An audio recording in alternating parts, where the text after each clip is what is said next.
So you said your mentor or the person you look up to is P.T. Barnum. Yeah.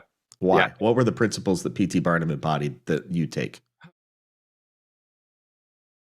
Oh, geez. I got in my office at the stadium a poster of him, and it says showmanship. Something terrible happens without promotion. Nothing. And when people look at P.T. Barnum, I'm glad the movie was made. And people ask, what do you think of the movie, Jessie, Greatest Showman? Was it all true? I go, of course not. But that's exactly how P.T. Barnum would have done it. He would do whatever he could to put on a great show and make people feel good.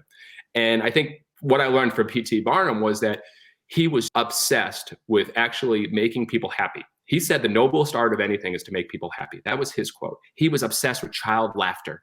People talk about the sucker born every minute. He never said that. I've read every book on P.T. Barnum. He never said the sucker is born every minute. It was actually his biggest rival who said he said it so that it would make him look bad.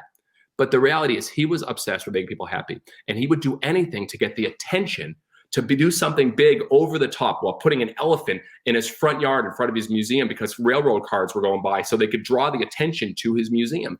He had the worst band. He hired literally the worst band in New York City. They were terrible. They couldn't play. Like they were not musicians. And he put them on the banister, on the patio outside of his museum, playing so bad. And he would say, what do you expect to get for free? Come inside. You don't need to hear them anymore. Like he would use that as a way to create attention. He was brilliant. And I think from him and then Walt Disney, my next biggest, I really learned the power of being unbelievably obsessed and believe in what you do and are willing to do anything to make sure people can see it and hear it and feel it. And I think P.T. Barnum believed in what he was doing more than anybody. And he was willing to have the courage to stand out and do things differently to get that attention.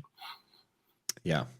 So you're taking those principles and embodying them for yourself first, and then leading the Savannah Bananas.